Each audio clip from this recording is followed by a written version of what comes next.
नमस्कार, आपका स्वागत है हमारे चैनल ओनली न्यूज नेशन पर। जैसा कि आप हेडिंग पढ़ कर आए हैं, सौगाते योगी वर्सेस सौगाते मोदी। क्या मोदी रिटायर होने जा रहे हैं? एक सवाल।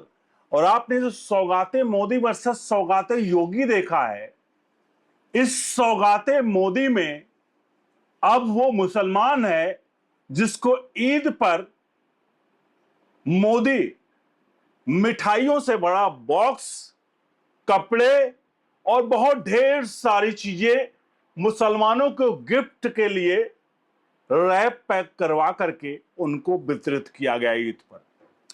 दूसरी तरफ योगी आदित्यनाथ हैं जो देश के ये माने जा रहे हैं कि भविष्य में वो देश के प्रधानमंत्री बन सकते हैं।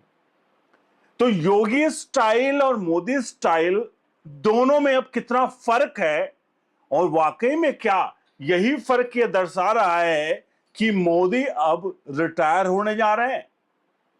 क्योंकि बीजेपी हमेशा से मानती रही है कि मुसलमान उनका कोर वोटर नहीं रहा है, और कई बार बीजेपी के प्रवक्ता भरे टीवी मंच पर ये कह भी चुके हैं कि जो है वो मुस्लिम वोट बैंक उनका नहीं है, हम कितना भी कर जाएं वो मुस्लिम हमें वोट नहीं देगा।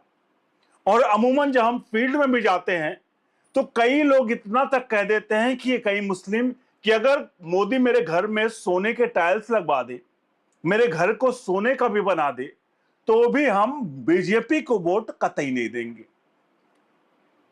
तो अब चलते हैं पूरे के पूरे इस खबर की तरफ। अनुरोध करेंगे इस वीडियो के कमेंट बॉक्स में अपनी प्रतिक्रिया और राय जरूर दीजिएगा, और वीडियो को लाइक शेयर जरूर करेगा। हम बात करते सौगाते मोदी। सौगाते मोदी में मैंने बता दिया कि मोदी ने ईद पर अब की बार तोहफा दिया, वो था तोहफा सौगाते योगी मोदी।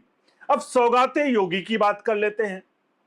वक्फ बोर्ड, जो वक्फ संशोधन विधेयक था, वो पास हो गया, और जैसे ही पास हुआ वैसे योगी आदित्यनाथ ने निर्देश दे दिया जिले पूरे देश भर के, मतलब प्रदेश भर के जो डीएम थे उनसे कहा, भाई एक काम करो, ये तुरंत आदेश आया है कि जितने भी वक्फ बोर्ड्स में संपत्तियां जो हैं उनकी पहचान करिए, रेवेन्यू रिकॉर्ड दर्ज करिए, और जो नियमों को उल्लंघन करती हुई वक्फ घोषित किया गया है उनको तत्काल वापस लो। अब सोचिए, एक तरफ नरेंद्र मोदी, वक्फ बोर्ड जो बिल पास हो गया, और वो बिल इस तरह से पास किया गया है कि 1947 नहीं लिया गया है, यानी कि जो 9 लाख एकड़ जमीनें हैं जो वक्फ बोर्ड की ऑलरेडी रजिस्टर्ड है, उन संपत्तियों पर कतई ये बिल कुछ नहीं करेगा। ये बिल किस पर करेगा? जो 2025 के बाद कोई नया चीज आएगा उस पर यह बिल लागू होगा, मतलब ये संशोधन लागू होगा। दूसरी तरफ योगी ने साफ उत्तर प्रदेश में ये कह दिया है कि भाई खुले में नमाज नहीं होगी, यानी कि सड़कों पर नमाज आप नहीं पढ़ेंगे।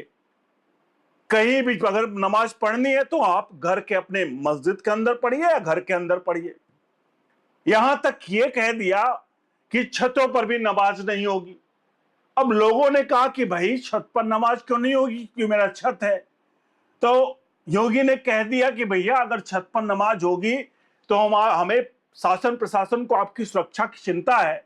आप एक लोग नमाज पढ़ोगे, पता चला वहां भीड़ इकट्ठा हो गई और कल को आपकी छत टूट गई, तो उस छत पर टूटने के बाद जो लोगों की घटना स्थल पर कुछ घटित होगा उस पर शासन प्रशासन ही जिम्मेदार होगा। इसलिए आप छत पर भी नमाज नहीं पढ़ सकते। यानी नमाज पढ़नी है तो मस्जिद में पढ़िए, नहीं तो घर में पढ़िए। तो यह है सौगाते मोदी और सौगाते योगी में फर्क, जो आप समझ पा रहे होंगे मेरे कहने का मतलब क्या है। तो आप कमेंट बॉक्स में लिखिए कि आखिरकार सौगाते मोदी अच्छा है या सौगाते योगी अच्छा है। योगी जो फॉर्मूला है वो पूरे देश में नहीं बल्कि विदेशों में भी प्रचलित हो गया, बुलडोजर एक्शन। जब से प्रधानमंत्री नरेंद्र मोदी सत्ता में आए हैं, 370 खत्म किया है, राम मंदिर पर फैसला हुआ है,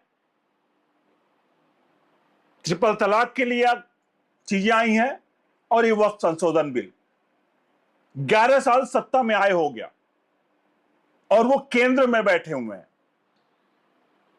और योगी आदित्यनाथ को सत्ता में आए दूसरा टेन्योर चल रहा है, लगभग 6 से 7 साल, 6 साल। हम अगर बात करें तो योगी आदित्यनाथ ने प्रदेश भर में जितने बड़े गुंडे माफिया थे, जिनका सिक्का चलता था, आज वो दफना दिए गए हैं। मुख्तार अंसारी से लेकर के अतीक अहमद तक, जिस अतीक अहमद के नाम का सिक्का चलता था, वो अतीक अहमद अब दफन है और कैमरे के सामने लाइव उसकी मौत को पूरी दुनिया ने देखा, कैसे उसके कनपट्टी पर गोली मारकर उसको नींद की आगोश में, मौत के आगोश में सुला दिया गया। तो यह है सौगाते योगी। और सौगाते मोदी क्या है? सौगाते मोदी में बैलेंस बहुत ज्यादा क्रिएट करना पड़ रहा है, यानी कि चाहते हैं कि सबको साथ लेकर चले। कांग्रेस ने भी यही किया था, सबको साथ लेके चले, लेकिन उसने सिर्फ इतनी गलती कर दी कि देश के प्रमुख संसाधनों पर जो हक है, जो प्राकृतिक संसाधनों पर हक है, वो मुसलमानों का है। बीजेपी का सबसे पहले एजेंडा बता दें आपको, हिंदुत्व एजेंडा रहा है। अगर आप हिंदुत्व एजेंडे से पीछे हट रहे हो, इसका मतलब साफ है कि आप अपने कोर एजेंडे को, अपने कोर वोटर को आप गुस्सा पैदा कर रहे हो। उसमें आपका कोर वोटर जो जमीनी लड़ाई लड़ रहा है, उस कोर वोटर को आज यह देखना पड़ रहा है कि सौगाते मोदी ईद पर मोदी भी आखिरकार उन्हीं नेताओं जैसे हो गए हैं जो ईद में सेवैयां और शाम को जाकर के मुस्लिमों के शहरी खा करके वो अपना रोजा भले न रखे, लेकिन शाम को उसमें पहुंच जाते थे। लेकिन योगी आदित्यनाथ से कहीं भी साफ तौर पर नहीं देखा कि वो किसी भी जगह गए हो या किसी प्रकार का सौगात दिया हो। मैं बार बार इस बात को क्यों कंपैरिजन में कर रहा हूं, क्योंकि मैं वक्फ बोर्ड की तरफ थोड़ा बढ़ता हूं।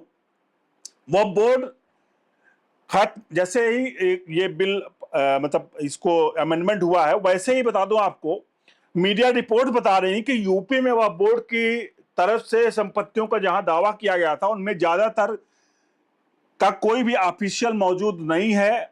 रेवेन्यू रिकॉर्ड के अनुसार सुन्नी वक्फ बोर्ड की केवल 2500 से ज्यादा संपत्तियां दर्ज हैं, वहीं सिया वक्फ बोर्ड की 430 प्रॉपर्टियां ही रजिस्टर्ड हैं।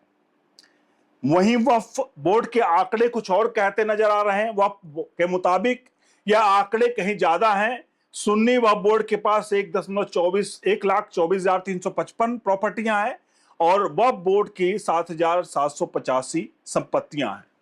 अब साफ तौर पर डीएम को आदेश दिया गया है कि ये जो डिफरेंस है, इस डिफरेंस को मिटा दीजिए, क्योंकि नया वक्फ बोर्ड का जो कानून, इसमें जो नया संशोधन है, उसमें साफ तौर पे कहा गया है कि भैया जो विवादित हैं, जिन पर अवैध कब्जा है, वो वक्फ की नहीं होंगी, वो किसी तरह की बवंडर वाली चीजें नहीं होंगी।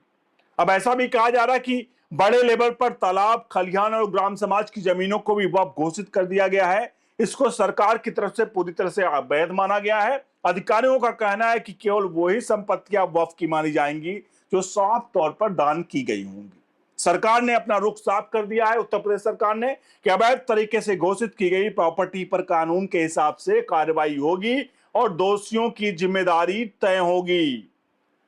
योगी आदित्यनाथ ने साफ कर दिया है कि यह है सौगाते योगी, कि उधर कानून लागू नहीं हुआ और इधर एक्शन स्टार्ट हो गया। अब आप खुद सोचिए कि क्या मोदी वाकई में अब ढीले पड़ रहे हैं या मोदी अपनी रिटायरमेंट की तरफ बढ़ रहे हैं। सवाल बड़ा है और इस सवाल का जवाब आप सभी कमेंट बॉक्स में प्रतिक्रिया जरूर दीजिएगा कि क्या अब मोदी के बाद योगी का समय आ चुका है, क्योंकि फुल ऑन है योगी आदित्यनाथ। योगी आदित्यनाथ ने तो यहां तक कह दिया है, लोग कई मायने निकाले, लेकिन योगी आदित्यनाथ ने कहा कि मैं तो भैया मैं योगी हूं, मैं जब चाहूं सन्यासी हूं, मैं जब चाहूं वापस चला जाऊंगा अपने मठ में। मुझे कोई इस तरह से प्यार नहीं है कि प्रधानमंत्री या किसी पद का लालच नहीं है। मैं मठ से आया और मठ से चला जाऊंगा। बहुत सारे लोग इसको अदरवाइज लेने लगे कि भाई लग रहा है योगी सन्यास की बात कर रहे हैं, कि योगी अब उनका राजनीति में उनका अब इंटरेस्ट नहीं रहा। लेकिन आपको बता दूं, योगी ने साफ तौर पे ये कहने का मकसद यही था। याद करिए, प्रधानमंत्री नरेंद्र मोदी ने एक बात कही थी कि मेरा क्या है, मैं तो एक झोला लेकर आया था और एक झोला लेकर चला जाऊंगा। और मोदी कहां पहुंच गए। और आज योगी ने भी यही कहा है। उन्होंने कहा नहीं, उन्होंने बताया है कि भैया मेरे तो मठ है, मेरा कुछ नहीं होगा तो मैं वहां चला जाऊंगा। लेकिन कुछ नहीं होगा, ऐसा कैसे है कुछ नहीं होगा। योगी ने साफ संदेश दिया है कि सौगाते योगी कमिंग सून। और जल्द जब सौगाते योगी आएगा तो लोग ये जरूर कहेंगे कि यार मोदी ही तो अच्छा था। जो मुसलमान हमेशा से मोदी को लेकर के कोसते हैं, अमित शाह को लेकर कोसते हैं, गुजरात को लेकर कोसते हैं, वो यही कहेंगे। अटल बिहारी वाजपेयी को आज कहते हैं कि वो बड़े अच्छे थे, मोदी ने बड़ा गड़बड़ कर दिया। तो वही लोग कहेंगे कि सौगाते मोदी अच्छा था, सौगाते योगी अच्छा नहीं है। क्योंकि सौगाते योगी का ट्रेलर ही बड़ा खतरनाक है। उत्तर प्रदेश में चारों तरफ से केवल और केवल योगी योगी योगी योगी हो रहा है, लेकिन योगी ने कोई सौगात नहीं बांटी। योगी ने शासन चलाया, कुशासन को हटा करके। तो आपसे अनुरोध है, वीडियो को लाइक शेयर जरूर करिएगा, कमेंट बॉक्स में अपनी प्रतिक्रिया राय जरूर दीजिएगा। नीचे दिए नंबर्स पर सहायता राशि गूगल पे, फोन पे, पेटीएम के माध्यम से जरूर भेजें। हमारे हाथों को सख्त करें, चैनल को सब्सक्राइब करके बेल आइकन को जरूर प्रेस करें और बने रहें मनी न्यूज नेशन के साथ। अगर वीडियो लाइक नहीं किया तो वीडियो को लाइक करके जरूर जाइएगा। बहुत बहुत धन्यवाद।